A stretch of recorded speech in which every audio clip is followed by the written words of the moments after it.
नमस्ते एवरीवन, स्वागत करता हूं आपका आपके चैनल नीट फ्लिक्स पे।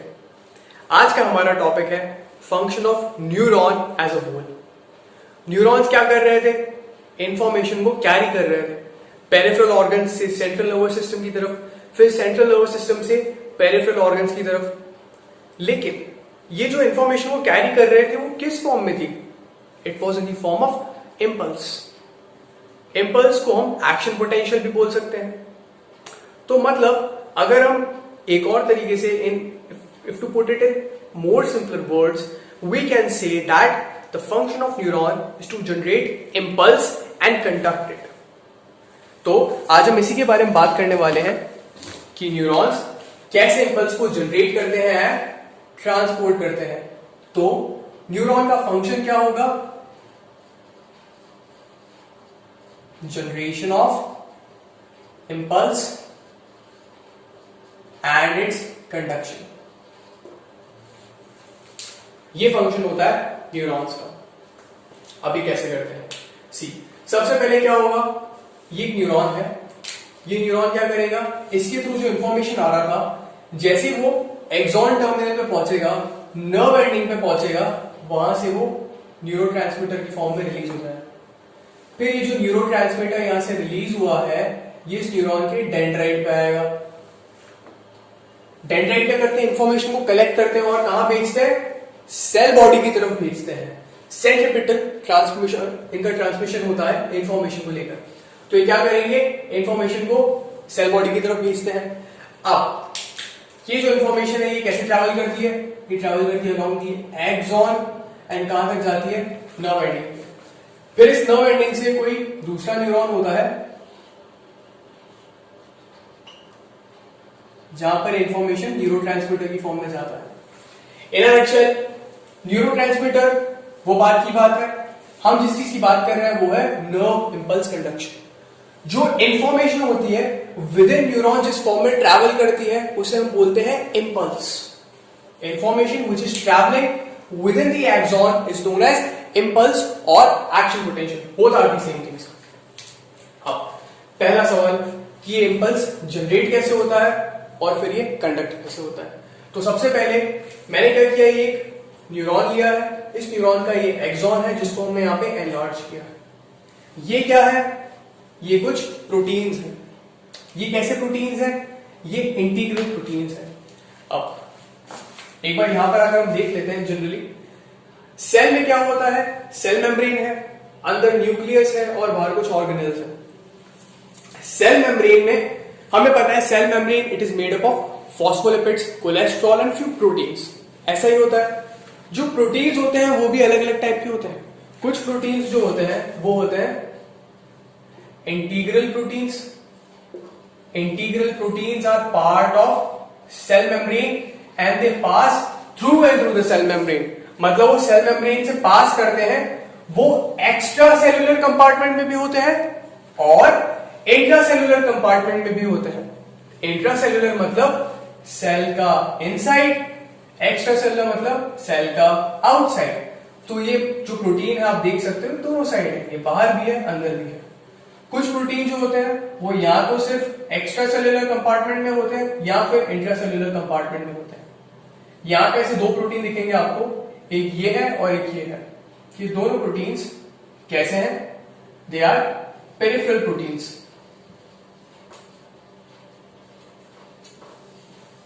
अब जो इंटीग्रल प्रोटीन्स होते हैं ये रिसेप्टर की तरह भी वर्क कर सकते हैं, एंजाइम की तरह वर्क भी कर सकते हैं और कुछ चैनल की तरह भी वर्क कर सकते हैं।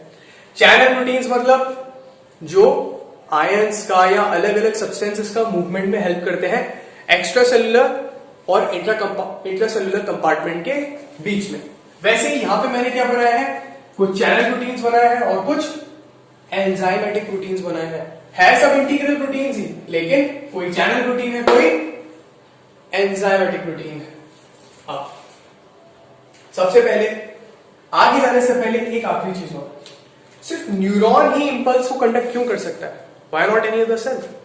सी, न्यूरॉन्स एक्शन पोटेंशियल इसलिए कंडक्ट कर सकते हैं, इसलिए जनरेट कर सकते हैं। कंडक्ट इसलिए करते हैं बिकॉज जनरेट करते हैं।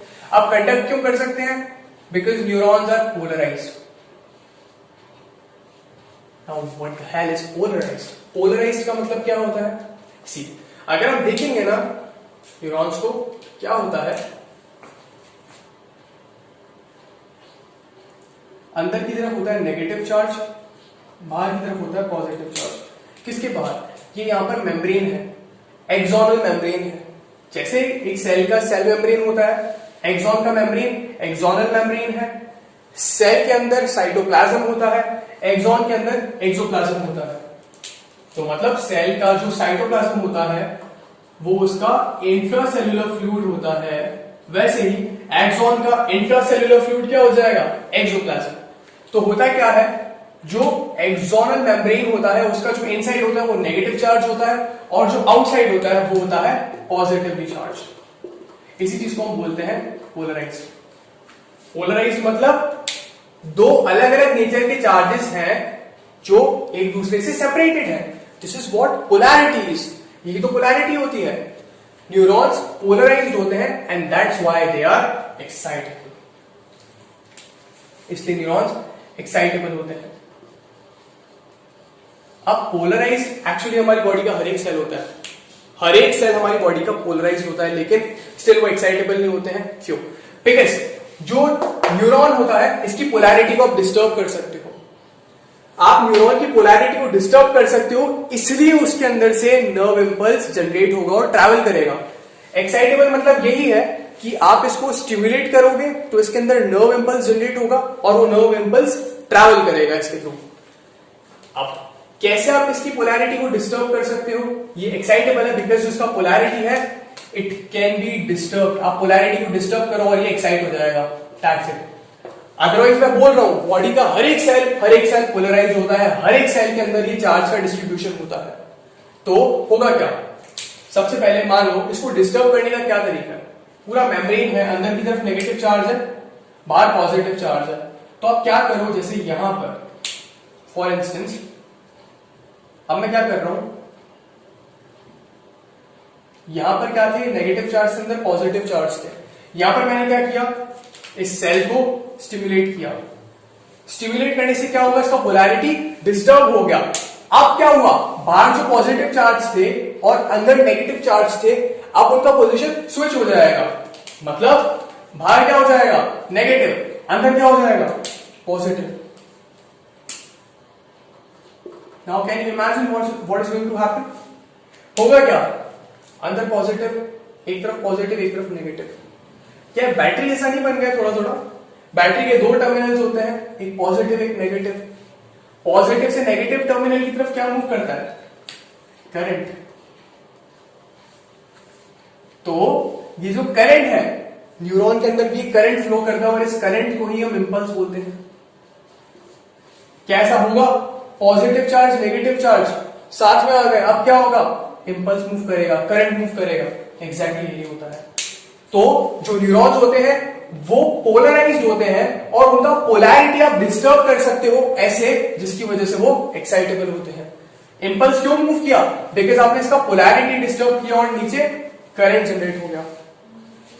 सो that's why neurons are excitable. Now सिर्फ न्यूरॉन्स ही हमारी बॉडी के अंदर एक्साइटेबल नहीं होते। हालांकि मैंने आपको बोला हमारी बॉडी के सारे cells without any exception polarised होते हैं, लेकिन सिर्फ न्यूरॉन्स और मसल सेल्स, मायोसाइट्स, सिर्फ ये दो सेल्स ही ऐसे हैं पूरी बॉडी में जो एक्साइटेबल है। मसल के अंदर skeletal muscle, cardiac muscle and smooth muscle सब आ जाएगी। तो मसल सेल एंड न्यूरॉन्स ये दोनों एक्साइटेबल होते हैं। क्यों होते हैं? बिकॉज दोनों का पोलैरिटी आप डिस्टर्ब कर सकते हो और उसके बाद इंपल्स जनरेशन होगा। अब पहला सवाल कि ये जो पोलैरिटी है ये आती कैसे है? सेल तो न्यूट्रल होना चाहिए, पोलैरिटी जनरेट क्यों होती है? दूसरी बात, पोलैरिटी जब आती है तो उसके बाद इंपल्स कैसे जनरेट होता है और कंडक्ट कैसे होता है? इन सारे सवालों का जवाब मिलेगा। पहले मैं आपको एक मैकेनिज्म बताऊंगा और ये बॉडी के सारे सेल्स में ऑपरेट करता है। होता क्या है, हमारी बॉडी में जो सेल्स होते हैं, सारे cells they are permeable, they are more permeable to potassium. जो पोटेशियम आयन होता है उसके लिए ज्यादा परमिएबल होते हैं। तो इसकी वजह से क्या होता है, अगर हमारी बॉडी के सारे सेल्स पोटेशियम के लिए ज्यादा परमिएबल होंगे तो इससे क्या होगा? इससे ये होगा कि अगर पोटेशियम का कंसेंट्रेशन किसी एक कंपार्टमेंट में ज्यादा है तो वो उस कंपार्टमेंट से उस कंपार्टमेंट के अंदर मूव करेगा जहां पर उसका कंसेंट्रेशन कम है। मतलब क्या हुआ? मतलब ये हुआ, एक एग्जांपल देता हूं, हमारी बॉडी के सारे सेल्स के अंदर क्या होगा? साइटोप्लाज्म। साइटोप्लाज्म क्या होता है? साइटोप्लाज्म होता है इंट्रासेल्युलर कंपार्टमेंट, इंट्रासेल्युलर फ्लूइड। तो अंदर क्या होता है? इंट्रासेल्युलर कंपार्टमेंट के अंदर पोटेशियम का कंसेंट्रेशन ज्यादा होता है। एक्स्ट्रा सेल्युलर कंपार्टमेंट के कंपैरिजन में पोटेशियम का कंसेंट्रेशन इंट्रासेल्युलर कंपार्टमेंट में ज्यादा होता है। तो आप इमेजिन कर सकते हो, अगर अंदर पोटेशियम ज्यादा है, बाहर पोटेशियम कम है, तो अगर मैंने पोटेशियम को अंदर से बाहर जाने का जो रास्ता प्रोवाइड कर दिया, तो क्या होगा? पोटेशियम फ्रीली मूव कर जाएगा। क्या होगा? जो पोटेशियम होगा वो डिफ्यूज होगा। डिफ्यूजन क्या होता है?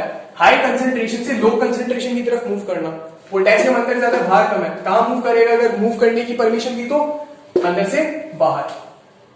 हालांकि ऐसा होता नहीं, बिकॉज सेल मेम्ब्रेन फॉस्फोलिपिड्स की बनी होती है and phospholipids are non polar and potassium charge है, पोलर है, तो ये मूव नहीं करेगा।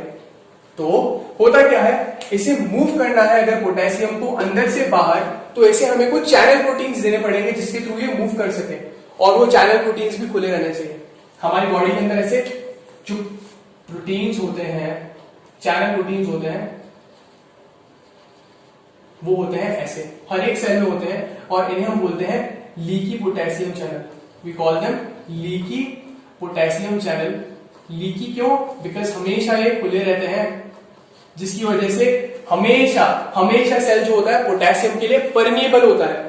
परमिएबल मतलब पोटेशियम फ्रीली मूव कर सकता है एक कंपार्टमेंट से दूसरे कंपार्टमेंट में। मूव वहीं से करेगा जहां पे ज्यादा होगा, और वहीं पर मूव करेगा जहां पर कम होगा। मतलब पोटेशियम हमेशा इंट्रासेल्युलर टू एक्स्ट्रासेल्युलर कंपार्टमेंट में जाएगा। Now tell me something, when we began, I didn't tell you that membrane was polarized, and let's just imagine membrane was never polarized, but still अगर potassium अंदर से बाहर जाएगा तो positive charge जो अंदर है वो बाहर जा रहा है, तो जो अंदर है सेल का उसका पॉजिटिव चार्ज हो जाएगा कम, तो ऑटोमेटिकली अंदर क्या आएगा? अंदर की तरफ आ जाएगा नेगेटिव चार्ज। पोटेशियम अंदर से बाहर जाएगा तो रिलेटिवली बाहर ज्यादा पॉजिटिव है, अंदर क्या रहेगा? नेगेटिव रहेगा। और इस नेगेटिविटी को कौन बढ़ाता है? अंदर होते हैं एनायंस। सेल के अंदर की तरफ कुछ एनायंस होते हैं, बाहर एनायन का कंसेंट्रेशन ज्यादा नहीं होता है, अंदर ज्यादा होता है, और ये एनायंस कभी भी सेल को लीव भी नहीं कर सकते हैं, मतलब ये अंदर ही पड़े रहेंगे। अगर पोटेशियम और एनायन साथ में है तो सेल क्या है? इलेक्ट्रिकली न्यूट्रल है, जीरो है, कोई चार्ज नहीं, कोई पोटेंशियल डिफरेंस नहीं है। लेकिन आपने क्या किया? पोटेशियम को हटा दिया। जब आप पोटेशियम को हटा दोगे तो अंदर क्या रह जाएगा? सेल नेगेटिव, तो सेल का इनसाइड क्या होगा? ऑटोमेटिकली नेगेटिव हो जाएगा। तो ये जो नेगेटिविटी अंदर डेवलप हो रही है, जो मेम्ब्रेन अंदर नेगेटिव हो रही है, उसका पहला रीजन पोटेशियम इफ्लक्स एंड दूसरा reason accumulation of anions. Cell के इंट्रासेल्युलर फ्लूइड के अंदर पोटेशियम ज्यादा होता है और एनायंस ज्यादा होते हैं। ठीक है, अब ये तो हो गई पहली चीज, इसकी वजह से नेगेटिविटी आ रही है। लेकिन गेस व्हाट, अंदर पोटेशियम ज्यादा, बाहर पोटेशियम कम है। अगर पोटेशियम फ्रीली मूव करता रहेगा तो एक टाइम ऐसा आएगा कि एक्स्ट्रा सेल्युलर कंपार्टमेंट के अंदर इंट्रासेल्युलर कंपार्टमेंट से ज्यादा पोटेशियम होगा। मतलब एक टाइम ऐसा भी आएगा, अगर पोटेशियम सिर्फ अंदर से बाहर जाता जाएगा तो बाहर पोटेशियम का अमाउंट बढ़ेगा, अंदर कम होगा। एक टाइम ऐसा आएगा जब बाहर जो होगा पोटेशियम ऑलमोस्ट बराबर हो जाएगा इंट्रासेल्युलर कंपार्टमेंट के, और तब पोटेशियम का मूवमेंट नहीं होगा। तो अगर मैं चाहता हूं कि मुझे सेल का अंदर नेगेटिव मेंटेन करना है, पोलैरिटी लेके आनी है, तो मुझे ये जो डिफ्यूजन ग्रेडियंट का मतलब पोटेशियम अंदर ज्यादा था बाहर कम था, ये मेंटेन करना पड़ेगा। इसे मेंटेन कौन करता है? इसे मेंटेन करता है एक और प्रोटीन जो एंजाइम की तरह वर्क करता है और ट्रांसपोर्ट प्रोटीन दोनों की तरह वर्क करता है। ये रहा वो प्रोटीन, दिस ब्यूटीफुल प्रोटीन। क्या बोलते हैं इस प्रोटीन को हम? इस प्रोटीन का नाम होता है sodium potassium ATPase. Sodium potassium ATPase. अब क्या करता है ये, नाम से पता चल रहा है इसका लेना देना सोडियम और पोटेशियम से। एटीपीएस है मतलब एटीपीए को ब्रेक करेगा, ये एटीपी को ब्रेक करेगा, यूटिलाइज करेगा। तो ये क्या करता है, इसको वर्क करने के लिए हमेशा हमेशा एटीपी चाहिए होता है। ये क्या करता है, एटीपी को यूटिलाइज करता है और एडीपी और इनऑर्गेनिक फॉस्फेट में कन्वर्ट कर देता है। अब केमिस्ट्री में हमने देखा है जो बॉन्ड्स होते हैं उनके अंदर एनर्जी स्टोर होता है। अगर आप बॉन्ड ब्रेक करोगे तो एनर्जी लिबरेट होगा। जो एनर्जी यहां पर एटीपी को आप ब्रेक करते हो, एटीपी क्या है, 3 फॉस्फेट कनेक्टेड होते हैं एडिनोसिन से। तो एडिनोसिन में से 3 फॉस्फेट जो थे उसमें से 1 फॉस्फेट आपने निकाल दिया, तो जब आप बॉन्ड ब्रेक करोगे तो एनर्जी लिबरेट होगा। उस एनर्जी को प्रोटीन यूज करता है। वो यूज क्यों करता है, कैसे यूज करता है वो मैं आपको बताऊंगा, लेकिन उससे पहले एक और चीज ये भी बता दूं कि अंदर की तरफ जो सोडियम होता है उसका कंसेंट्रेशन कम होता है और बाहर सोडियम का कंसेंट्रेशन ज्यादा होता है। इसको आप ऐसे समझ सकते हो, एवोल्यूशनरी पॉइंट ऑफ व्यू से अगर देखें तो जो लाइफ थी कभी अगर एग्जिस्ट करी या फिर ओरिजिनेट जब हुई थी तो कैसे हुई थी, इट ओरिजिनेटेड फ्रॉम सी। तो हुआ क्या था, जो पहले ऑर्गेनिजम्स थे जब सी में ओरिजिनेट हुई लाइफ, तो इसका मतलब क्या है, जो भी ऑर्गेनिजम्स थे उनके चारों तरफ क्या था, सी वाटर था, and sea water is salty. तो इसका मतलब जो भी ऑर्गेनिजम्स जब इवॉल्व हो रहे थे तो उनके बाद जो सी था उसके अंदर सोडियम क्लोराइड बहुत ज्यादा था। तो उन्होंने ऐसे मैकेनिज्म्स डेवलप कर लिए कि जो सोडियम क्लोराइड है वो उनके अंदर कभी एंटर नहीं करे लेकिन हमेशा बाहर ही रहे। वैसे ही जो हमारी सेल्स है बॉडी की, उन्होंने भी ये मैकेनिज्म डेवलप किया कि वो क्या करेंगे, वो सी वाटर से सराउंडेड रहेंगे। सी वाटर से मतलब उन्होंने एक्स्ट्रा सेल्यूलर फ्लूइड को ही सी वाटर बना दिया। मतलब सोडियम कभी भी सेल के अंदर नहीं आएगा, हमेशा बाहर रहेगा और अंदर उसका कंसेंट्रेशन हमेशा कम रहेगा। That's how you can remember it कि लाइफ सी से ओरिजिनेट करी। सी वाटर कैसा था, it was salty. In the same way जो हमारी सेल्स हैं आप मान सकते हो वो भी लाइफ है, तो उनके चारों तरफ सी वाटर जैसा सराउंडिंग हमेशा मेंटेन रहेगा। दैट इज सोडियम का कंसेंट्रेशन बाहर ज्यादा रहेगा कंपेयर टू इनसाइड। इसकी वजह से क्या होगा, अगर मैंने कभी सोडियम को मूव करने दिया तो कहां मूव करेगा, बाहर ज्यादा है अंदर कम है, तो मूव करेगा बाहर से अंदर। लेकिन सोडियम के लिए सेल मेम्ब्रेन कभी भी परमिएबल नहीं होती है। सोडियम के लिए सेल मेम्ब्रेन परमिएबल नहीं होती है, लेकिन पोटेशियम के लिए होती है। इसलिए पोटेशियम हमेशा सेल को लीव करता रहता है, लेकिन सोडियम कभी भी अंदर नहीं आता है। अब क्या होगा, ये जो सोडियम पोटेशियम एटीपीएस है जिसकी हम बात कर रहे थे, ये क्या करेगा, एटीपी से एनर्जी लेगा और इस एनर्जी को कब यूज करेगा, इस एनर्जी का यूज करके ये सोडियम और पोटेशियम का मूवमेंट कराएगा। ध्यान से सुनना, सोडियम और पोटेशियम का मूवमेंट कराएगा। कहां से कहां कराएगा, अगेंस्ट कंसेंट्रेशन ग्रेडियंट कराएगा। मतलब ये आयंस का मूवमेंट उस डायरेक्शन में कराएगा जहां पर उनका कंसेंट्रेशन ऑलरेडी ज्यादा है। मतलब अगर ये सोडियम का मूवमेंट कराएगा तो ये सोडियम को वहां पर फेंकेगा जहां पर सोडियम ऑलरेडी ज्यादा है। सोडियम ज्यादा कहां है, एक्स्ट्रा सेल्यूलर कंपार्टमेंट में है। तो अंदर जो भी सोडियम होगा, जो भी होगा, ये उसको पकड़ेगा और उस सोडियम को बाहर फेंकेगा। और पोटेशियम को भी ये वहीं पर फेंकेगा जहां पर पोटेशियम ज्यादा होगा। कहां से फेंकेगा, पोटेशियम ज्यादा कहां है, अंदर। तो बाहर जो भी पोटेशियम होगा उसको कहां फेंकेगा, अंदर। ये क्या करता है, ये पोटेशियम को फेंकता है अंदर और सोडियम को फेंकता है बाहर। तो ये क्या कर रहा है, ये अगेंस्ट कंसेंट्रेशन ग्रेडियंट वर्क कर रहा है। तो अब समझ में आपको एनर्जी क्यों चाहिए थी इसको, बिकॉज अगर इस चैनल के थ्रू, ये चैनल है, अगर सोडियम और पोटेशियम का मूवमेंट ये अलोंग देयर कंसेंट्रेशन ग्रेडियंट होने देता तो वो पैसिव मूवमेंट होता है, डिफ्यूजन इज पैसिव। लेकिन इसने ऐसा नहीं किया। इसने क्या किया, आयंस को उस डायरेक्शन में फेंका जहां पे उनका कंसेंट्रेशन ऑलरेडी ज्यादा था, तो इसलिए इसको एनर्जी चाहिए था फ्रॉम एटीपी। इसे हम बोलते हैं सेकेंडरी एक्टिव ट्रांसपोर्ट। सॉरी, ये प्राइमरी एक्टिव ट्रांसपोर्ट होता है, सेकेंडरी एक्टिव ट्रांसपोर्ट इसकी वजह से होता है। That's not what I meant to tell you. सिर्फ इतना जान लो कि ये एक्टिव ट्रांसपोर्ट होता है, ठीक है। अब क्या हो रहा है, पोटेशियम को ये अंदर फेंक रहा है, सोडियम को बाहर फेंक रहा है। तो मतलब सेल अंदर की तरफ हमेशा सोडियम डेफिसिट रहेगा और बाहर की तरफ हमेशा पोटेशियम डेफिसिट रहेगा। तो ये क्या कर रहा है, सेल ने जो पोटेशियम पहले लूज किया था, बाहर जा रहा था, अब ये वही पोटेशियम को वापस अंदर फेंक रहा है। तो क्या कभी भी ये जो कंसंट्रेशन ग्रेडियंट था पोटेशियम का वो खत्म होगा? नहीं होगा। पोटेशियम बाहर की तरफ हमेशा कम रहेगा, अंदर ज्यादा रहेगा, because of this sodium potassium ATPase. तो सेल की जो नेगेटिविटी है अंदर की तरफ, वो किसकी वजह से है?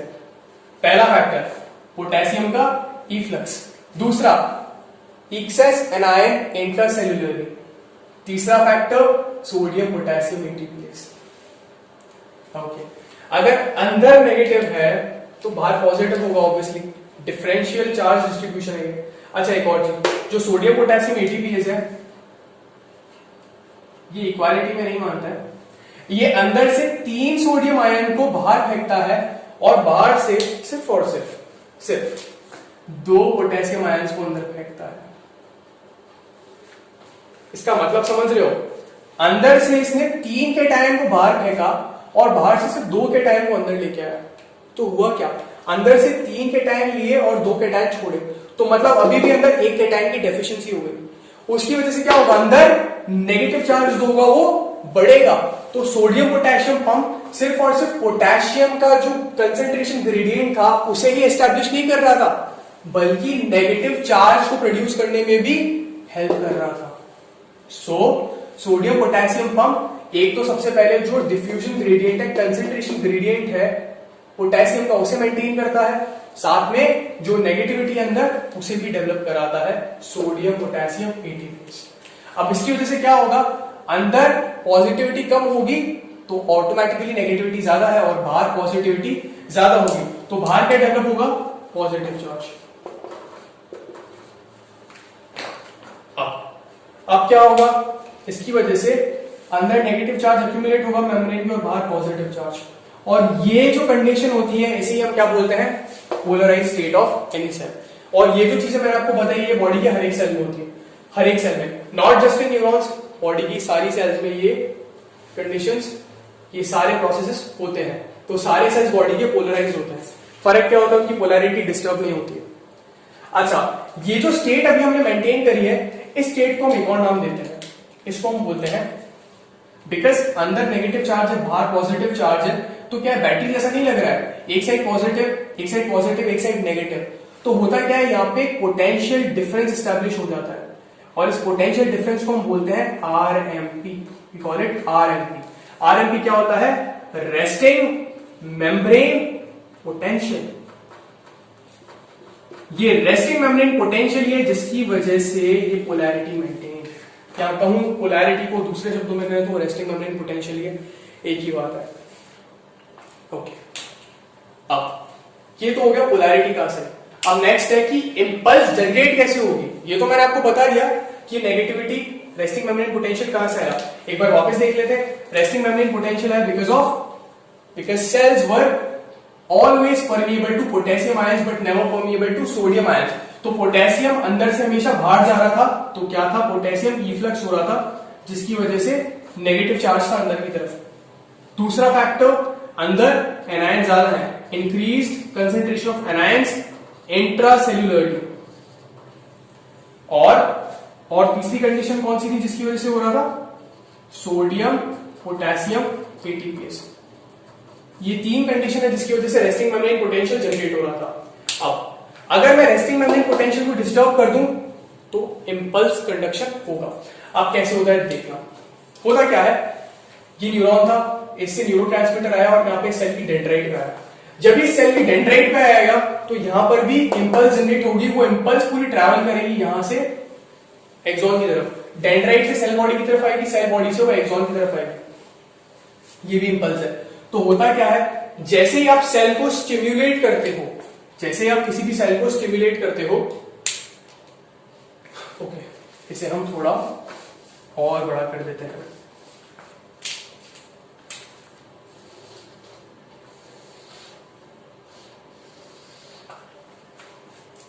यहां पे क्या है, अब हम बात करेंगे इंपल्स जनरेशन की।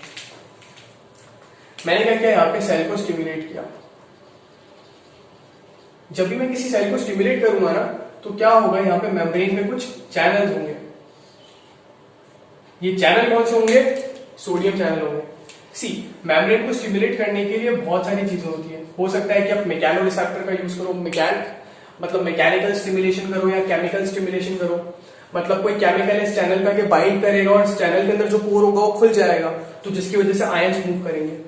मैं भी सिंपली आपको बता रहा हूं, कोई भी स्टिमुलस आएगा, उस स्टिमुलस की वजह से क्या होगा, मेम्ब्रेन पे सोडियम के चैनल्स होंगे वो खुल जाएंगे, और जब सोडियम के चैनल्स खुलेंगे तो सोडियम का मूवमेंट कहां से कहां होगा, बिकॉज सोडियम कहां ज्यादा था, एक्स्ट्रा सेलुलर कंपार्टमेंट में, तो सोडियम का मूवमेंट कहां से कहां होगा, एक्स्ट्रा सेलुलर कंपार्टमेंट से इंट्रा सेलुलर कंपार्टमेंट की तरफ, तो सोडियम अंदर आ जाएगा। नाउ इमेजिन क्या होगा, पहले अंदर नेगेटिविटी थी, लेकिन अगर सोडियम अंदर आएगा, सोडियम इज पॉजिटिवली चार्ज्ड, तो अंदर क्या होगा, पॉजिटिव चार्जेस बढ़ेंगे। जो रेस्टिंग मेम्ब्रेन पोटेंशियल होता है ये होता है अराउंड -70 मिलीवोल्ट्स। -70 मतलब it is relatively negative on the inside, it is relatively negative on the inside to the outside, मतलब अंदर जो है रिलेटिवली ज्यादा नेगेटिव है कंपेयर टू आउटसाइड। तो होगा क्या, कितना डिफरेंस है, चाहो नेगेटिव जो डिफरेंस आ रहा है वो है -70 मिलीवोल्ट्स का। अगर सोडियम अंदर मूव करेंगे ना तो जो पोटेंशियल डिफरेंस है वो -70 मिलीवोल्ट का। अब क्या होगा, ये कम नेगेटिव होना शुरू करेगा, कम नेगेटिव होगा, -60, -55 ऐसे करके कम होता जाएगा। तो जैसे ही इतना सोडियम आ जाए, सफिशिएंट क्वांटिटी में सोडियम आ जाए कि जो रेस्टिंग मेम्ब्रेन पोटेंशियल है वो -55 मिलीवोल्ट पे पहुंच जाए, मतलब भाई यहां पे अंदर नेगेटिव चार्ज था, आप पॉजिटिव डालोगे तो क्या होगा, पॉजिटिव नेगेटिव एक दूसरे को न्यूट्रलाइज करेंगे, तो पहले अगर कितना था, 2 नेगेटिव चार्ज हो, कितना हुआ, -2, अगर -2 में आपने +1 किया, एक पॉजिटिव चार्ज डाला तो वो क्या करेगा, एक नेगेटिव को न्यूट्रलाइज करेगा, तो क्या बचा, सिर्फ -1। तो कहने का मतलब ये, पहले अगर -70 मिलीवोल्ट था, पॉजिटिव चार्ज अंदर आएगा तो क्या होगा, कम नेगेटिव होगा और क्या बन जाएगा, -55 मिलीवोल्ट। जैसे ही -55 मिलीवोल्ट बनेगा तो यहां पे एक बड़ी इंटरेस्टिंग चीज होती है, क्या होता है, ये यहां पे कुछ चैनल और होते हैं मेम्ब्रेन पे जिन्हें एक्टिवेट करेगा। क्या है ये चैनल्स, ये चैनल्स हैं वोल्टेज गेटेड सोडियम चैनल्स। जिन चैनल्स की हमने पहले बात करी थी ये स्टिमुलस से एक्टिवेट हो रहे थे, सोडियम चैनल्स। अभी हम जिन चैनल की बात कर रहे हैं ये है वोल्टेज गेटेड सोडियम चैनल्स, और ये बड़े पावरफुल चैनल्स होते हैं। जैसे ही -55 मिलीवोल्ट पहुंचता है मेम्ब्रेन का पोटेंशियल डिफरेंस, तो ये चैनल खुल जाते हैं और क्या करते हैं, सोडियम का हैवी इन्फ्लक्स अलाउ करते हैं, बिकॉज सोडियम अभी भी बाहर ज्यादा है। सोडियम पोटेशियम हम सोडियम को कभी भी अंदर ज्यादा नहीं होने देगा, हमेशा बाहर फेंकता रहेगा, तो सोडियम का कंसेंट्रेशन हमेशा ज्यादा रहेगा, कहां पर, बाहर। तो सोडियम अब अंदर आएंगे किसके through, voltage gated sodium channel के थ्रू। अब क्या होगा, जब सोडियम, बहुत सारा सोडियम अंदर आएगा, बहुत सारा, तो क्या होगा, ये मेम्ब्रेन पोटेंशियल कम नेगेटिव होगा, कम नेगेटिव होगा। एक टाइम ऐसा आएगा कि ये मेम्ब्रेन पोटेंशियल क्या हो जाएगा, अंदर जितना नेगेटिव चार्ज था सब खत्म हो जाएगा और सिर्फ पॉजिटिव चार्ज रह जाएगा अंदर। और जब अंदर सिर्फ और सिर्फ पॉजिटिव चार्ज रह जाएगा तो सेल का मेम्ब्रेन पोटेंशियल कितना हो जाएगा, +35 मिलीवोल्ट। ये वैल्यूज फिक्स है, एक्सपेरिमेंटली डिटरमाइंड है, मैं नहीं बता रहा हूं अपने मन से, एक्सपेरिमेंट्स हुए तो देखा गया था। तो कितना हो जाएगा, +35 मिलीवोल्ट। अब क्या हो रहा है, पहले ये पोलराइज था, जब सोडियम अंदर आया ना तो ये क्या हो गया, डीपोलराइज्ड हो गया। डीपोलराइज मतलब क्या, पहले क्या था, अंदर नेगेटिव था, लेकिन अभी अंदर क्या है, पॉजिटिव है। पहले अंदर नेगेटिव था, बाहर पॉजिटिव था, अभी अंदर पॉजिटिव है, बाहर नेगेटिव है, तो ये स्टेट क्या है, डीपोलराइजेशन। इसे मैं क्या बोलूंगा, डीपोलराइजेशन। तो सोडियम इनफ्लक्स की वजह से क्या हुआ, सेल क्या हो गया, डीपोलराइज हो गया, मतलब मेम्ब्रेन की पोलैरिटी डिस्टर्ब हो गई। क्या था, अंदर नेगेटिव बाहर पॉजिटिव पहले, अब आपने क्या कर दिया, अंदर पॉजिटिव बाहर नेगेटिव, तो अब क्या होगा, मान लेते हैं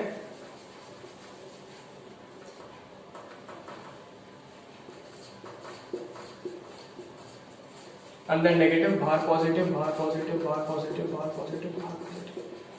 अब क्या होगा, मैंने मान लो इस पॉइंट पे जब स्टिमुलेट किया या इस पॉइंट पे स्टिमुलेट किया तो अब अंदर क्या हो गया, बिकॉज डीपोलराइजेशन हो गया, बहुत सारा सोडियम अंदर आ गया। पहले सोडियम स्टिमुलेट करने पे सोडियम के चैनल्स खुले, जिसकी वजह से सोडियम अंदर आया था। थोड़ा थोड़ा सोडियम जब अंदर ट्रिकल हो रहा था, उसकी वजह से मेम्ब्रेन पोटेंशियल कितना हो गया, -55 मिलीवोल्ट हो गया। अब ये -55 मिलीवोल्ट की वजह से हुआ क्या, वोल्टेज गेटेड सोडियम चैनल्स खुल गए और उसकी वजह से बहुत सारा सोडियम अंदर आया, तो अंदर और ज्यादा पॉजिटिव हो गया। इतना पॉजिटिव होगा कि अब नेगेटिव ही नहीं बचा, तो अब अंदर क्या हो गया, सिर्फ पॉजिटिव पॉजिटिव पॉजिटिव। और जब बाहर से सोडियम अंदर आएगा तो बाहर क्या हो जाएगा, नेगेटिव। तो बाहर हो गया नेगेटिव नेगेटिव नेगेटिव। तो आप देख सकते हो एक तरफ पॉजिटिव एक तरफ नेगेटिव, क्या होगा, इंपल्स चलेगी, करंट चलेगा, वेव चलेगी, जिसे आप चाहो एक्शन पोटेंशियल बोल दो, चाहो इंपल्स बोल दो, आपकी मर्जी, दोनों एक ही बात है। इंपल्स एक्शन पोटेंशियल एक ही बात है। अब क्या होगा, यहां पे ये है depolarisation. What is this, this is depolarisation. तो अब क्या होगा, ये डीपोलराइज जब हुआ है तो पॉजिटिव चार्जेस आगे जब जाएंगे तो क्या होगा, ये वाला रीजन जो है, ये तो मैंने आपको बता दिया जनरेट कैसे हुआ। अब मैं आपको बता रहा हूं ये कंडक्ट कैसे होगी, जनरेट कैसे हुई, एक बार फिर से बता देता हूं। पहले क्या था, रेस्टिंग मेम्ब्रेन पोटेंशियल था, मतलब सेल का जो अंदर था एक्सोनल मेम्ब्रेन वो नेगेटिवली चार्ज था, बाहर था पॉजिटिवली चार्ज। अब जैसे ही हमने इसको स्टिमुलेट किया सेल की मेम्ब्रेन को, तो उसकी पोलैरिटी डिस्टर्ब होगी, तो क्या होगा, कुछ सोडियम के चैनल्स खुल जाएंगे। सोडियम चैनल्स खुलते ही सोडियम अंदर की तरफ मूव करेंगे, बिकॉज सोडियम बाहर ज्यादा होते हैं। सोडियम जब अंदर आएंगे तो अंदर पॉजिटिविटी लेकर आ रहे हैं।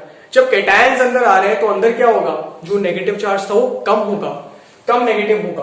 तो एक पोटेंशियल ऐसा आएगा जिसे हम बोल रहे हैं -55 मिलीवोल्ट। इसको एग्जैक्टली हम बोलते हैं threshold potential, we call it threshold potential.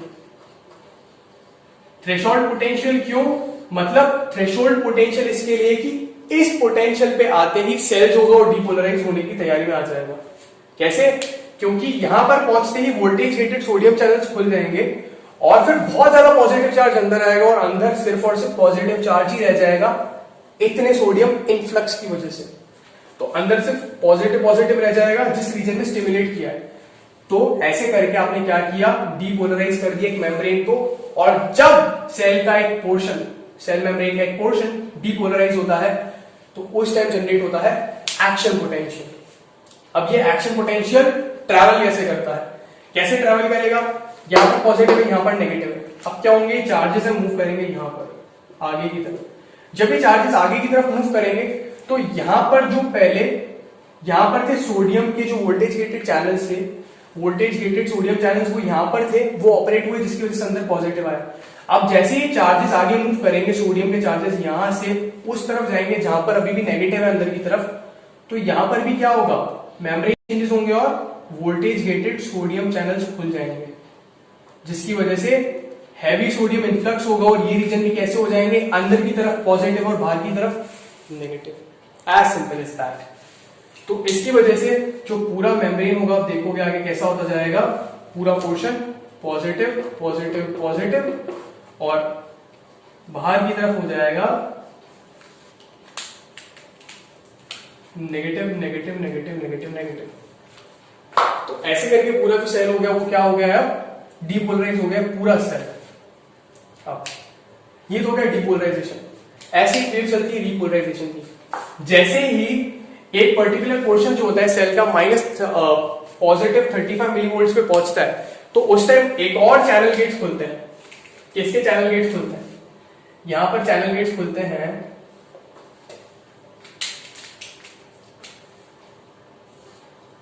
अब चैनल गेट्स खुलेंगे किसके, जैसे -35 मिलीवोल्ट्स पे जाता है, यहां पे कुछ और चैनल्स होते हैं, इन चैनल्स को हम बोलते हैं,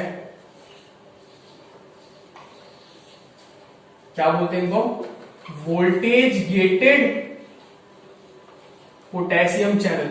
वोल्टेज गेटेड क्यों, बिकॉज वोल्टेज चेंज करोगे तो इनका परमेबिलिटी चेंज होगा। Voltage gated potassium channel. अब क्या होगा, जो पोटेशियम है ये +35 मिलीवोल्ट पे पहुंचते ही चैनल एक्टिवेट होगा, तो अब इस चैनल के थ्रू कौन मूव करेगा, पोटेशियम आयंस। पोटेशियम कहां जाता है, अंदर की बाहर, अंदर ज्यादा, तो पोटेशियम कहां मूव करेंगे, अंदर से बाहर। नाउ टेल मी, जब सेल डीपोलराइज था तो अंदर क्या ज्यादा था, पॉजिटिव चार्जेस ज्यादा थे अंदर, जब सेल डीपोलराइज था और बाहर नेगेटिव था। अब जब पोटेशियम के चैनल खुलेंगे तो पोटेशियम पॉजिटिवली चार्ज है, अंदर से बाहर जाएगा। कहां से, अंदर से बाहर जाएगा, तो अगर अंदर पहले पॉजिटिविटी ज्यादा थी और अंदर आपने पॉजिटिविटी निकालने के लिए आपने कैटायंस को बाहर निकालना शुरू कर दिया, तो क्या अंदर पॉजिटिव चार्जेस कम नहीं हो जाएंगे? यस। जैसे पोटेशियम बाहर जाएगा तो अंदर क्या होगा? रिलेटिवली नेगेटिव डेवलप शुरू होना जाएगा, वापस अंदर नेगेटिव डेवलप होगा। और एक टाइम ऐसा आएगा कि वापस से ये प्लस 35 मिली वोल्ट से कहां पहुंच जाएगा? Back to minus 70 millivolt. मतलब पॉजिटिव 35 मिली वोल्ट पे पहुंचते ही वोल्टेज गेटेड पोटेशियम चैनल खोलेंगे, जिसकी वजह से पोटेशियम सेल के बाहर जाएगा। पोटेशियम पॉजिटिवली चार्ज है, तो अगर पॉजिटिवली चार्ज सेल के इनसाइड से बाहर जाएगा तो अंदर नेगेटिव डेवलप शुरू हो जाएगा। अगर अंदर नेगेटिव चार्ज डेवलप होना शुरू हो जाएगा तो वापस से मेम्ब्रेन पोटेंशियल नेगेटिव होना शुरू हो जाएगा और क्या बन जाएगा? वापस से resting membrane potential which was minus 70 millivolt. Resting membrane potential वापस आती है, मतलब आप सेल को वापस से स्टिमुलेट कर सकते हो। वापस स्टिमुलेट करोगे, वापस से एक्शन पोटेंशियल जाएगा। So this is how action potential is generated and this is how action potential travels along the length of axon. So एक बार फिर से इसको रिव्यू कर देते हैं। एक बार अगर समराइज कर दें इस चीज को, पूरी चीज को समराइज कर दें एक बार, तो कैसे होगा? सबसे पहले स्टिमुलस आया, स्टिमुलस की वजह से सोडियम इन्फ्लक्स हुआ, स्टिमुलस की वजह से सोडियम इन्फ्लक्स हुआ।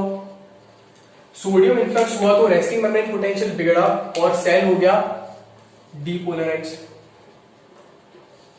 पहले क्या था? पोलराइज्ड, आरएमपी मेंटेन था।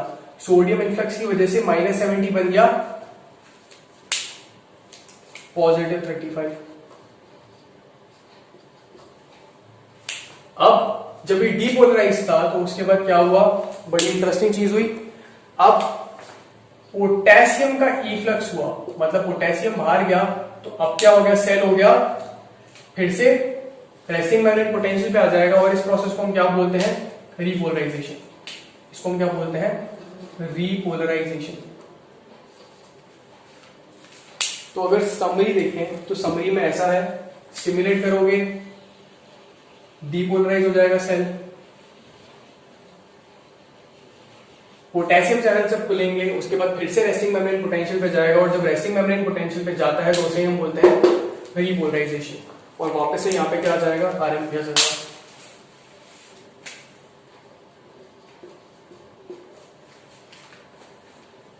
So this was all.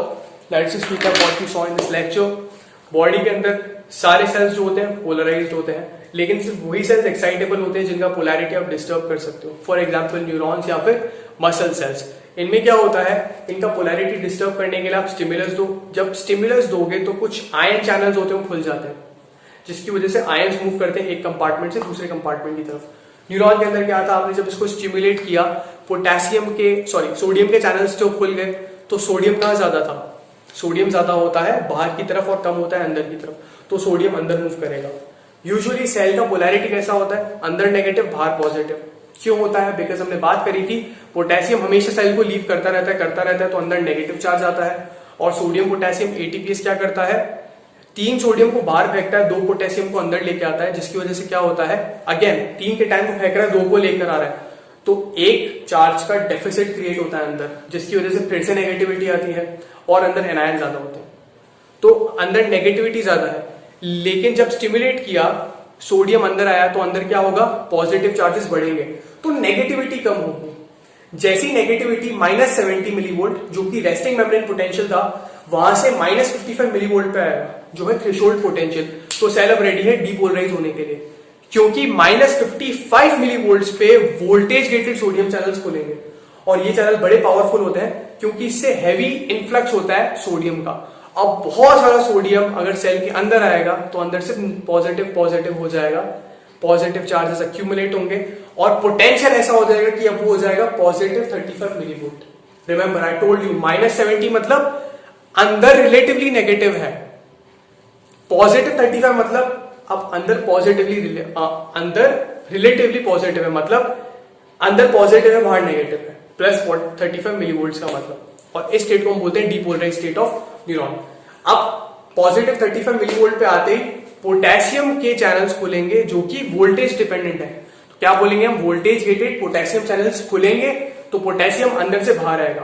Potassium positively charge है, अंदर से बाहर आएगा मतलब पॉजिटिव चार्ज अंदर से बाहर आ रहा है, तो अंदर क्या होगा, नेगेटिव डेवलप हो जाएगा। तो वापस अंदर नेगेटिविटी डेवलप होगी और जब नेगेटिविटी -70 मिली वोल्ट पे पहुंचेगी तो हम क्या बोलेंगे, सेल क्या हो गया, अब रीपोलराइज हो गया है, रीपोलराइज, वापस से पोलराइज हो गया, रीपोलराइज, और रेस्टिंग मेम्ब्रेन पोटेंशियल अचीव हो गया है। So this is how impulse was generated. Impulse ऐसे ही जनरेट होता है, अब एक रीजन में पॉजिटिव, दूसरी रीजन में, एक्सॉन के आगे वाले रीजन में नेगेटिव, तो इंपल्स मूव करना शुरू करता है। और यही था conduction of impulse. Next lecture में हम बात करेंगे कि ये जो इंपल्स था ये तो एक्सॉन में ट्रैवल करता है, लेकिन एक न्यूरॉन से दूसरे न्यूरॉन में सिग्नल कैसे पहुंचता है। So that is all for today, thank you.